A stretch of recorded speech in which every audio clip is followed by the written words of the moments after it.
નમસ્કાર વિદ્યાર્થી મિત્રો, ફરી અહીં પરેશ ગુરજ યુટ્યુબ ચેનલમાં આપ સર્વ મિત્રોનું હાર્દિક સ્વાગત છે. આપણે જે દ્રાવણનું ચેપ્ટર ચાલી રહ્યું છે એમાં જે કન્સેપ્ટની વાત કરી રહ્યા છીએ, લાસ્ટમાં આપણે એક છેલ્લી કોલિગેટિવ પ્રોપર્ટી, જે છેલ્લો સંખ્યાત્મક ગુણધર્મ જે અભ્યાસ કરી રહ્યા છીએ. આપણી પાસે કુલ અલગ અલગ પ્રકારના 4 સંખ્યાત્મક ગુણધર્મ છે જેની સ્ટડી આપણે આ ચેપ્ટરમાં કરવાનો છે. જેમાંથી પહેલા આપણે ભણ્યા છીએ બાષ્પ દબાણમાં સાપેક્ષ ઘટાડો, નંબર 2 ઉત્કલન બિંદુમાં ઉન્નયન, નંબર 3 ઠાર બિંદુમાં અવનયન, અને ચોથો જે આપણો સંખ્યાત્મક ગુણધર્મ છે જેનો આપણે અભ્યાસ કરી રહ્યા હતા મિત્રો લાસ્ટ લેક્ચરમાં, એ છે આપણું અભિસરણ દબાણ. એ આપણો એવો ટોપિક છે જેને કહેવાય અભિસરણ દબાણ. તો અહીંયા આપણે જે અભિસરણ દબાણનો જે મિત્રો અભ્યાસ કરી રહ્યા છીએ, તો આ અભિસરણ દબાણ એટલે કે ઓસ્મોટિક જે પ્રેશર છે, એ ઓસ્મોટિક પ્રેશર અથવા અભિસરણ દબાણ જેને આપણે પાઈ સંજ્ઞા વડે દર્શાવીએ. અને કદાચ આપણે એના સૂત્રોને યાદ કરીએ તો ફટાફટ ખાલી સૂત્રો યાદ કરતા આપણે એવું લખી શકીએ કે પાઈ ઇઝ ઇક્વલ ટુ સીઆરટી. આવું સૂત્ર ફોર્મ્યુલા લખ્યું આપણે, pi is equal two CRT, જ્યાં પાઈ એ અભિસરણ દબાણ છે, સી એ દ્રાવણની સાંદ્રતા મોલારિટીમાં છે. અહીંયા લખી દઈએ આપણે, સી એ દ્રાવણની સાંદ્રતા મોલારિટીમાં છે, સાર્વત્રિક વાયુ અચળાંક આર અને ટી છે તાપમાન આપણી પાસે. અથવા આ જ સૂત્રને આપણે pi is equal to WRT by MV સ્વરૂપે પણ લખેલું છે. તો આટલા સુધી આપણે ગત લેક્ચરમાં ડિસ્કશન અથવા ચર્ચા કરેલી છે કે અભિસરણ દબાણના વિવિધ પ્રકારના સૂત્રો કયા કયા છે. હવે મિત્રો એ અભ્યાસ કરવાનો છે કે આપણી પાસે જેટલા પણ સંખ્યાત્મક ગુણધર્મ છે, એ દરેક સંખ્યાત્મક ગુણધર્મમાંથી આપણે દ્રાવ્ય પદાર્થનું આણ્વીય દળ શોધવું હોય તો શોધી શકીએ છીએ. 4 મેથડ, એ બાષ્પ દબાણમાં સાપેક્ષ ઘટાડો હોય, મોલાર ઉન્નયન પદ્ધતિ હોય, ઠાર બિંદુ અવનયન પદ્ધતિ હોય કે પછી અભિસરણ દબાણ પદ્ધતિ હોય. કોઈ પણ મેથડમાં આપણે જો આણ્વીય દળ નક્કી કરવું હોય તો જેમ કે અહીંયા આપણી પાસે છે m, જેને કહેવાય દ્રવ્યનું આણ્વીય દળ.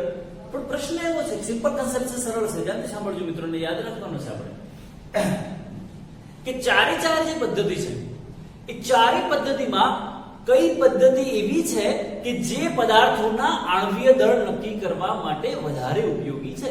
આવો પ્રશ્ન પૂછાય આપણે કે આપણી પાસે જે 4 જુદા જુદા પ્રકારની મેથડ આપેલી છે, 4 જુદી જુદી જે આણ્વીય દળ નક્કી કરવાની પદ્ધતિઓ આપેલી છે, એ પદ્ધતિઓમાંથી કઈ પદ્ધતિ એવી છે કે જે આપણે દ્રવ્ય પદાર્થના આણ્વીય દળ નક્કી કરવા માટે વધારે ઉપયોગી છે.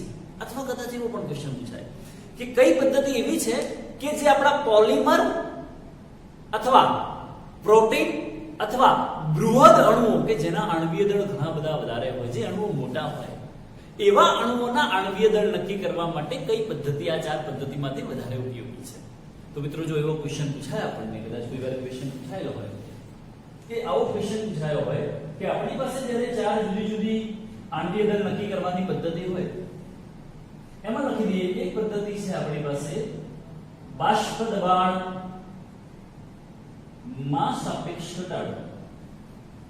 બાષ્પ દબાણમાં સાપેક્ષ ઘટાડો એ પદ્ધતિ દ્વારા પણ આણ્વીય દળ શોધી શકીએ છીએ આપણે. બીજી પદ્ધતિ છે જેને કહીએ આપણે મોલર ઉન્નયન પદ્ધતિ, આ પદ્ધતિ નંબર 2 છે. ત્રીજી પદ્ધતિ છે આપણી પાસે ઠાર બિંદુ અથવા એવું કહીએ મોલર, એને કહીએ મોલર અવનયન પદ્ધતિ,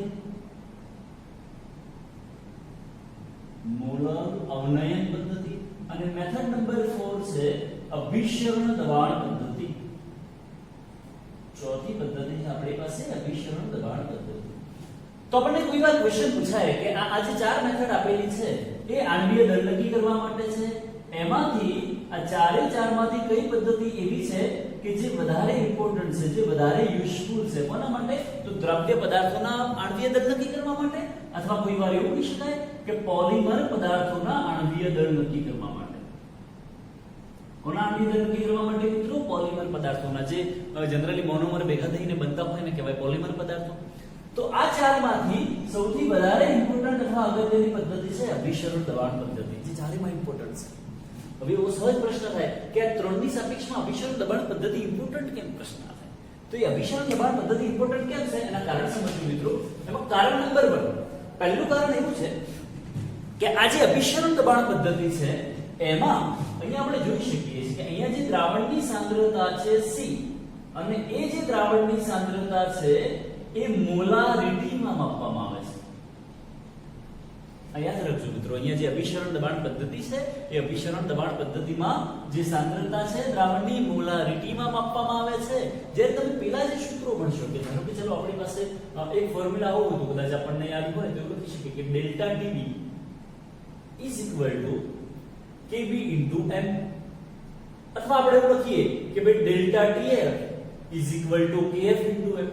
તો બંને પ્રકારના જે સૂત્રો છે એમાં દ્રાવણની સાંદ્રતા તમે જોશો ને તો મોલારિટીમાં જોવા મળે છે, અને મોલારિટીની જગ્યાએ અહીંયા મોલારિટી વપરાતો હોવાને કારણે અહીંયા જે મોલારિટી છે એ વ્યવહારુ એકમ છે. મોલારિટી કેવો એકમ છે? વ્યવહારુ એકમ. એટલા માટે જ અભિસરણ દબાણ પદ્ધતિ એ પેલા ત્રણની સાપેક્ષમાં વધારે ઉપયોગી છે. પહેલું કારણ એનો મતલબ એવું કહી શકાય કે સાંદ્રતા મોલારિટીમાં મપાય છે.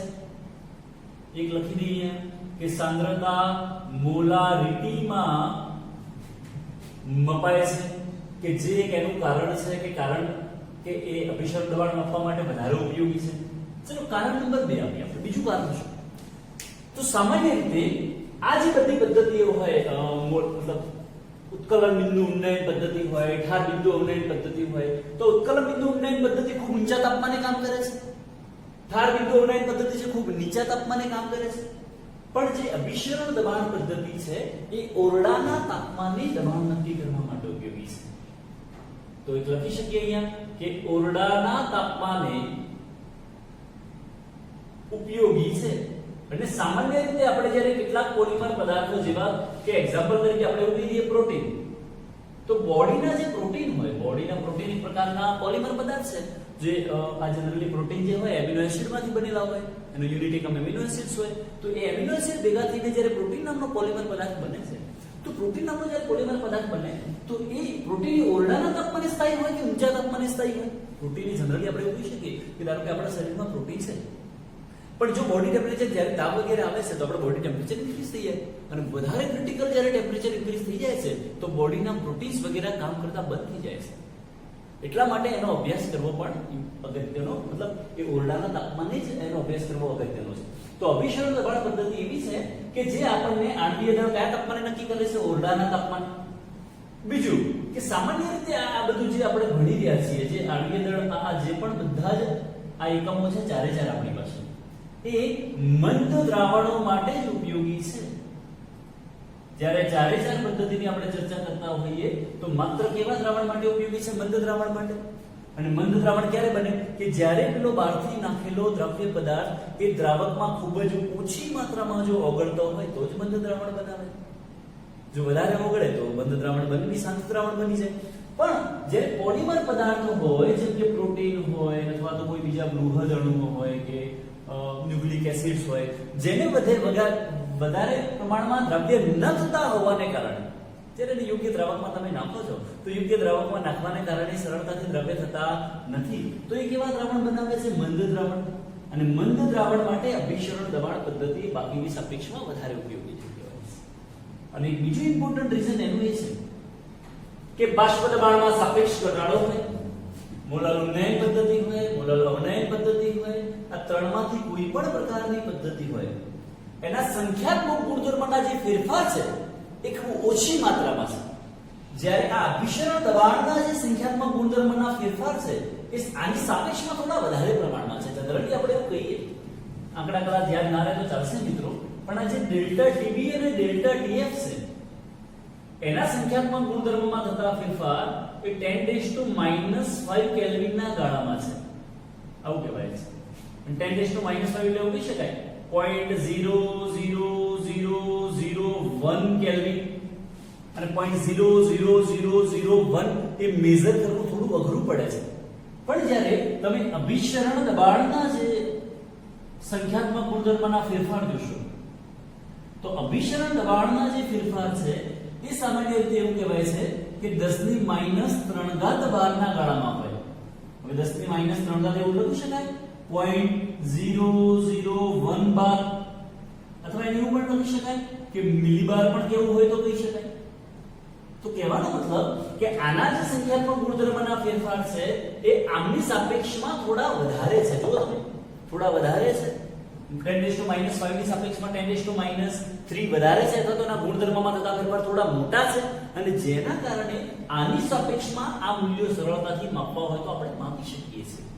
એટલા માટે થઈ અને આ બધા જ એવા કારણ આપ્યા છે કે જેને કારણેથી અને અભિસરણ દબાણ પદ્ધતિ બાકીની પદ્ધતિઓ કરતા આણ્વીય દર નક્કી કરવા માટે વધારે ઉપયોગી છે. મિત્રો યાદ રાખજો, ખાસ ઇમ્પોર્ટન્ટ ક્વેશ્ચન એનસીઈઆરટી માં પણ પૂછાઈ શકે, બોર્ડમાં અને એમસીક્યુઝ વગેરે પૂછાય તો પણ આપણને આવડવું જોઈએ કે પ્રોટીનનું આણ્વીય દર નક્કી કરવા માટે કયો સંખ્યાત્મક ગુણધર્મ વધારે ઉપયોગી છે. તો કયો ઉપયોગી છે? અભિસરણ દબાણ. કેમ ઉપયોગી છે તો એના રીઝન સમજાય આપણે મિત્રો. ઓકે, ફટાફટ થોડું નોટબુકમાં નોટ ડાઉન કરી લઈશું.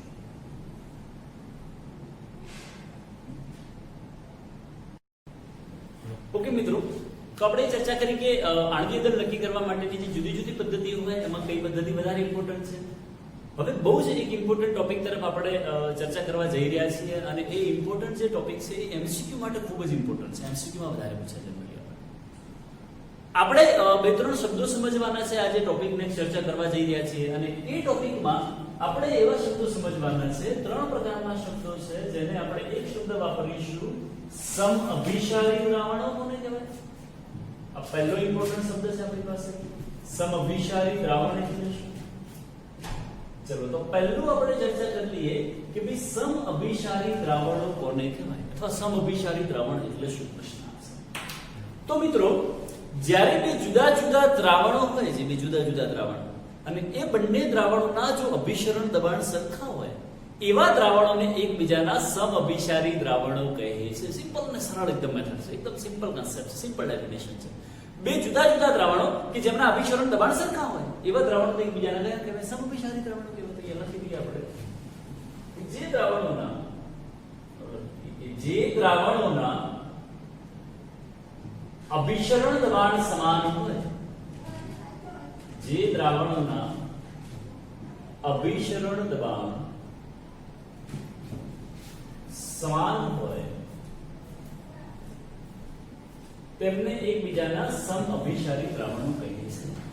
હવે પ્રશ્ન આપણે એવો કીધો મિત્રો કે જેના અભિસરણ દબાણ સમાન હોય, આપણે એવું કહીએ કે ચલો એક કોઈ પાત્ર છે અને એ પાત્રમાં આપણે દ્રાવણ ભરી દીધું છે A અને જેનું અભિસરણ દબાણ છે π1. આપણે જનરલી અભિસરણ દબાણને π1 ને વડે દર્શાવીએ તો એના અભિસરણ દબાણને આપણે π1 વડે દર્શાવીશું. ચલો બીજું એક પાત્ર છે અને એ પાત્રમાં આપણે ભરી દીધું છે દ્રાવણ B અને એના અભિસરણને દર્શાવી દઈએ આપણે π2. તો પ્રશ્ન છે કે દ્રાવણ A અને દ્રાવણ B એ બંને ક્યારે સમઅભિસારી કહેવાય? તો જો આ કન્ડિશનમાં આપણે એવું કહી દઈએ કે અહીંયા π1 π2 હોય તો આવા દ્રાવણોને એકબીજાના કયા દ્રાવણ કહેવાય? સમઅભિસારી દ્રાવણ કહેવાય. એનો મતલબ કે જે દ્રાવણ A નું અભિસરણ દબાણ છે એટલું જ અભિસરણ દબાણ એ દ્રાવણ B નું પણ હશે. તો જો બંને દ્રાવણોના અભિસરણ દબાણ સરખા થઈ જાય તો એવા દ્રાવણોને એકબીજાના સમઅભિસારી દ્રાવણો તરીકે ઓળખવામાં આવે છે.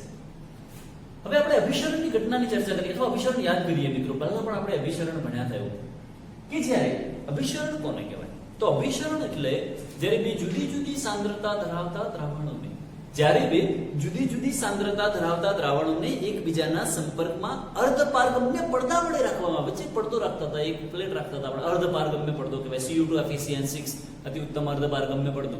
તો પડદા વડે અલગ કરવામાં આવે તો ઓછી સાંદ્રતાથી વધુ સાંદ્રતાવાળા દ્રાવણ તરફ દ્રાવકના અણુઓના વહન થવાની ઘટના જેને અભિસરણ કહે છે.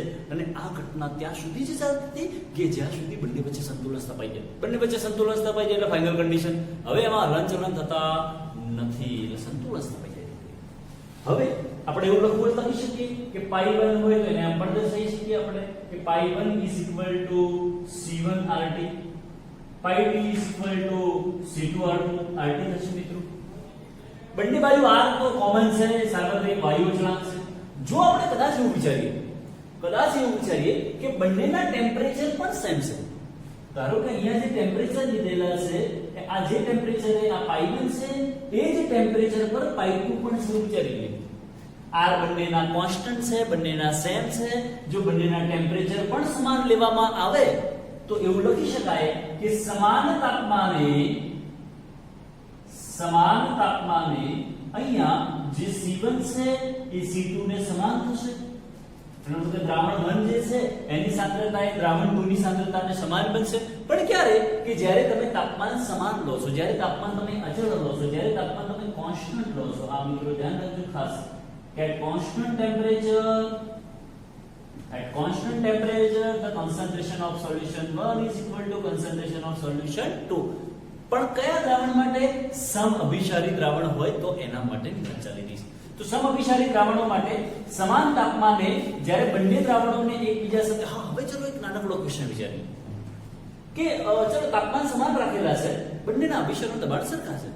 આવા દ્રાવણોને જો બંને એકબીજા સાથે સંપર્કમાં લાવવામાં આવે અને એમને જો અર્ધપારગમ્ય પડદાથી અલગ કરવામાં આવે, અહીંયા વચ્ચે અર્ધપારગમ્ય પડદો રાખી દઈએ આપણે સપોઝ SPL, બંનેના અભિસરણ દબાણ સરખા છે એવું વિચારી લઈએ આપણે.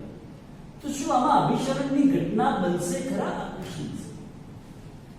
જો બંનેના અભિસરણ દબાણ સરખા હોય મિત્રો, બંનેના અર્ધપારગમ્ય પડદા વડે અલગ કરેલા હોય, બંનેના તાપમાન સરખા હોય, જે તાપમાન અહીંયા હોય એ જ તાપમાન અહીંયા રાખવામાં આવે, તો શું અભિસરણની ઘટના બનશે ખરા? તો ના, અભિસરણ ના બને. જ્યારે પણ સમઅભિસારી દ્રાવણ હોય તો એમની અભિસરણની ઘટના બનતી નથી, પણ તાપમાન કેવા હોવા જોઈએ? સમાન. બીજું ક્વેશ્ચન એવું પણ વિચારી લઈએ આપણે કે અહીંયા આપણે એવું કીધું કે ટેમ્પરેચર કોન્સ્ટન્ટ હોય તો એની સાંદ્રતા પણ સમાન હોય, અને જે દ્રાવણોની સાંદ્રતા સમાન હોય એને કહેવાય સમસાંદ્ર દ્રાવણ તરીકે ઓળખવામાં આવે. શું કહેવાય મિત્રો? એને સમસાંદ્ર દ્રાવણ, અથવા કેવું હોય તો એને આઇસોટોનિક દ્રાવણ તરીકે પણ ઓળખવામાં આવે છે. આવા દ્રાવણને કહેવાશે આઇસોટોનિક દ્રાવણ અથવા તો સમસાંદ્ર દ્રાવણ. ઘણી વખત તમે જોશો ક્યાં તો સમઅભિસારી દ્રાવણની જગ્યાએ કદાચ બીજો વર્ડ વાંચવો હોય અથવા યોગ્ય વાપરવો હોય તો સમદાબી દ્રાવણો તરીકે પણ એને ઓળખી શકાય.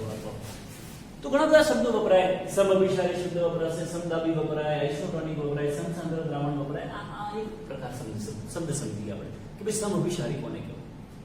તો એના સિવાય સમઅભિસારી સિવાય બીજી ચર્ચા કરીએ. હવે બીજું એ છે આપણી પાસે કે કેટલાક એવા હોય કે જેને આપણે કહીએ અતિ અભિસારી દ્રાવણ તરીકે કોને ઓળખવામાં આવે?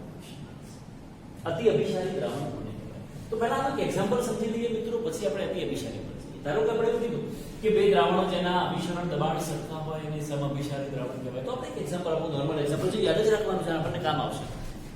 કે આપણી જે બોડી હોય, આપણું જે શરીર, તો શરીરમાં આપણી વેન્સમાં અંદર લોહીની સાથે બાકીનું જે ફ્લુઇડ, જે દ્રાવક રહેલું છે, લોહીની સાથે બાકીનું જે ફ્લુઇડ અથવા જે પ્લાઝમા અથવા જે દ્રાવક રહેલું છે, એ દ્રાવક 0.91% W/V NaCl ના જલીય દ્રાવણ સાથે સમઅભિસારી છે. યાદ રાખજો મિત્રો, ફરી વાત કે બોલું છું, બ્લડ સાથે રહેલું દ્રાવક અથવા પ્લાઝમા એ 0.91% W/V NaCl ના જલીય દ્રાવણ સાથે સમઅભિસારી છે એવું કહી શકાય. આપણે અહીંયા લખું છું, ઇમ્પોર્ટન્ટ નોટ છે, યાદ રાખવાનું છે મિત્રો, ખાસ બહુ ઇમ્પોર્ટન્ટ છે કે લોહી સાથે રહેલું દ્રાવક, અથવા એવું લખી દઈએ કે લોહીનું દ્રાવક એ 0.91% W/V NaCl ના જલીય દ્રાવણ સાથે સમઅભિસારી છે. સાથે શું કીધું આપણે? સમઅભિસારી છે. મતલબ એવું કહી શકાય કે લોહીમાં રહેલું દ્રાવક અને 0.91% W/V NaCl, 0.91% W/V NaCl નો મિત્રો મતલબ શું થશે કે એમાં 0.91 ગ્રામ જેટલું NaCl હોય અને 100 ml પાણી હોય. 100 ml પાણી લેવામાં આવે અને એમાં 0.91 ગ્રામ જેટલું NaCl નાખીએ તો એ 0.91% W/V NaCl બને છે. એ આપણા લોહીના દ્રાવક સાથે કેવું છે? સમઅભિસારી છે. તો કદાચ એવું કરવામાં આવે કે આપણે એક બાજુ લોહીનું દ્રાવક રાખીએ અને એક બાજુ 0.91% W/V NaCl નું દ્રાવણ રાખીએ અને બંનેને અર્ધપારગમ્ય પડદા વડે અલગ કરવામાં આવે તો શું બંનેમાં અભિસરણની ઘટના બનશે ખરા? ના. આપણે કન્સેપ્ટ સમજ્યા કે એમાં અભિસરણની ઘટના બનશે નહીં. એનો મતલબ કે અહીંયા રાખી દઈએ આપણે બ્લડ નું જે પ્લાઝમા છે અથવા જેને દ્રાવક કહીએ આપણે એ રાખી દઈએ, અને બીજી બાજુ આપણે એવું કહેવામાં આવે 0.91% W/V NaCl નું જલીય દ્રાવણ. જો બંનેને આ સેમી પરમિએબલ મેમ્બ્રેન એટલે કે અર્ધપારગમ્ય પડદા વડે અલગ કરવામાં આવે તો એમાં અભિસરણની ઘટના બનતી નથી. એટલે ઘણી વખત અને આ જે NaCl છે ટોનિક તરીકે વપરાય છે. એટલે આપણે ઘણીવાર મતલબ આપણે જે હોસ્પિટલાઇઝ વગેરે કરવામાં આવે છે તો એમાં મોટા ભાગે જે પેલા બોટલ્સ વગેરે ચડાવવામાં આવે છે તો એમાં જે સોલ્યુશન વપરાય છે NaCl વપરાય છે. ને NaCl બોડીમાં સીધું આપવું એટલું બધું આપણને ઝેરી નીવડે નહીં, કારણ કે બંનેના અભિસરણ દબાણ કેવા છે? સરખા. અને એને કારણે થઈ અને આપણે બોડીમાં અભિસરણની ઘટના એ દાખલ કર્યા પછી થતી નથી. તો એવા દ્રાવણોને કેવા દ્રાવણ કહેવાય? સમઅભિસારી દ્રાવણ અથવા આઇસોટોનિક દ્રાવણ અથવા સમસાંદ્ર દ્રાવણ અથવા સમદાબી.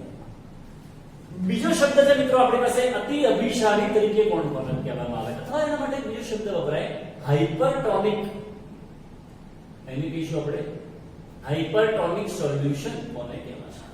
તો મિત્રો હાઇપરટોનિક કોને કહેવાય? તો જ્યારે બે જુદા જુદા દ્રાવણો હોય અને એ દ્રાવણોમાં જે દ્રાવણનું અભિસરણ દબાણ વધારે હોય એવા દ્રાવણને કહેવાય હાઇપરટોનિક.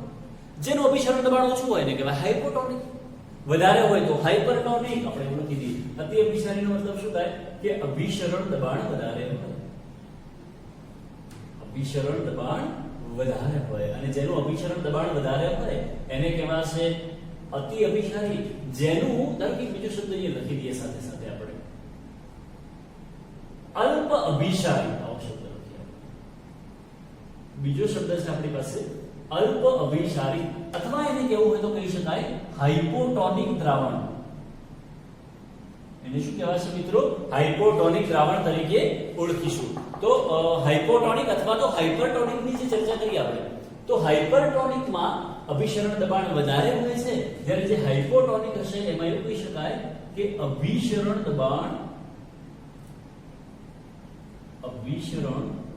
દબાણ સાપેક્ષમાં ઓછા હોય છે. તો જેના અભિસરણ દબાણ ઓછા હશે એને અલ્પ અભિસારી અથવા હાઇપોટોનિક કહેવાય. જેના વધારે હોય એને હાઇપરટોનિક અથવા તો અતિ અભિસારી તરીકે ઓળખવામાં આવે છે.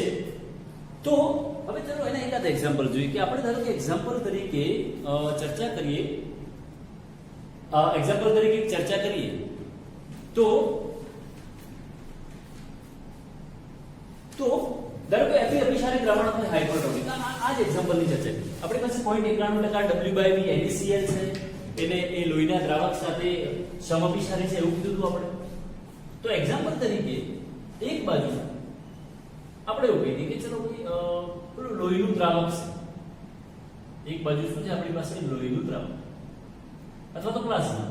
અને બીજી બાજુના સોલ્યુશનમાં જો 0.91% W/V NaCl હોય તો બંને બીજા સાથે સમઅભિસારી છે.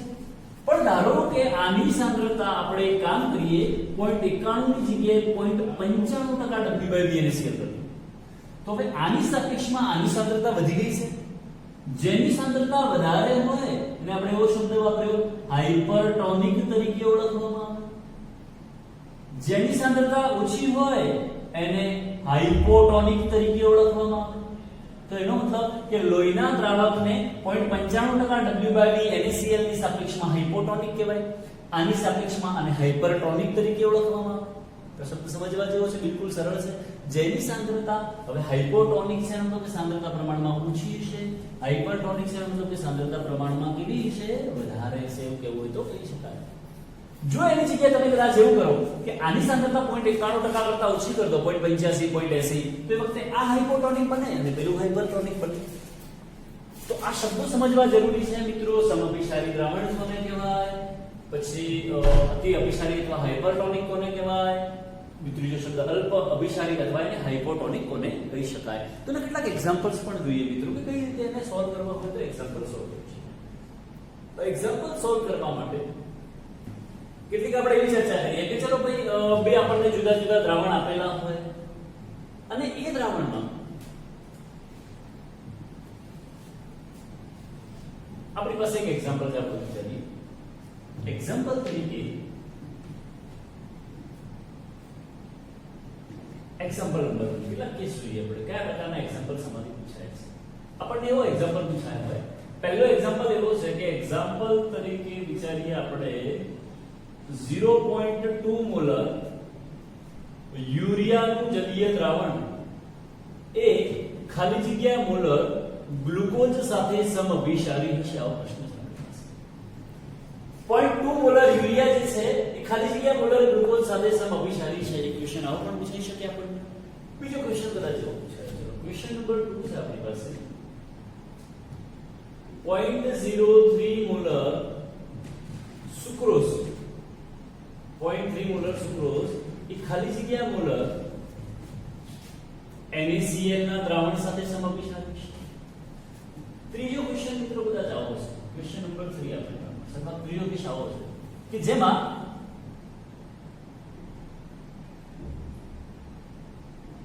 ટુ મોલર AlCl3 નું જલીય દ્રાવણ એ ખાલી જગ્યા મોલર KCl ના દ્રાવણ સાથે અથવા જલીય દ્રાવણ સાથે સમઅભિસારી હશે. આપણે એકવા સોલ્યુશન કેવા સોલ્યુશન છે એકવા જલીય દ્રાવણમાં બનાવેલા છે. તો ત્રણ કેસ સમજી લઈએ મિત્રો શું કહેવા માંગે છે. આપણે બધું 0.2 મોલર યુરિયા એ ખાલી જગ્યા મોલર ગ્લુકોઝ સાથે સમઅભિસારી છે. બંનેના તાપમાન સેમ છે એવું વિચારીએ અને એના બંનેના જો તાપમાન સેમ હોય તો બંને માટે સૂત્ર તો એવું વાપરી શકાય કે આનું અભિસરણ દબાણ π CRT, આના માટે પણ π શું થશે CRT, temperature same, RR constant. તો બંનેની સાંદ્રતા સમાન થાય તો બંનેના અભિસરણ દબાણ પણ સમાન થાય. હવે બંનેની સાંદ્રતા સમાન કરવી હોય તો અહીંયા 0.2 મોલર છે તો અહીંયા પણ 0.2 મોલર કરવું જોઈએ. પણ અહીંયા ઘટક કણો જોવાનો મિત્રો. અહીંયા ઘટક કણોની સંખ્યા કેટલી છે? 1. અહીંયા ઘટક કણોની સંખ્યા કેટલી છે? 1 છે. તો જે દ્રાવણોમાં તાપમાન સમાન હોય તો જેના દ્રાવણોની સાંદ્રતા અને ઘટક કણોની સંખ્યા બંનેનો ગુણાકાર સમાન થાય એ વખતે એને સમઅભિસારી દ્રાવણો કહેવાય.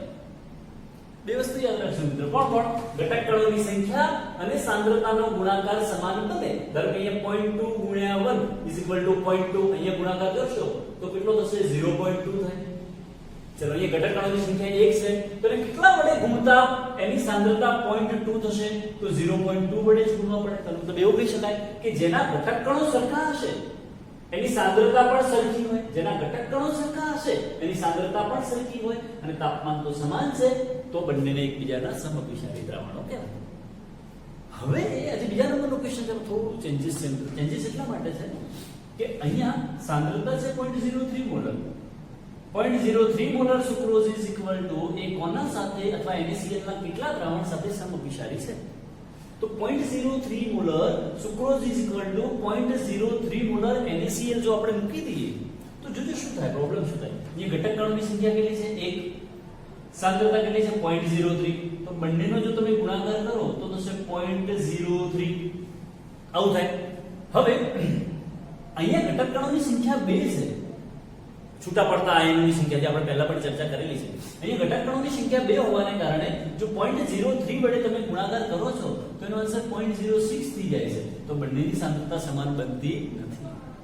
તો શું કરવું પડે કે અહીંયા કેટલા મૂકવાથી એની સાંદ્રતા 0.03 થશે?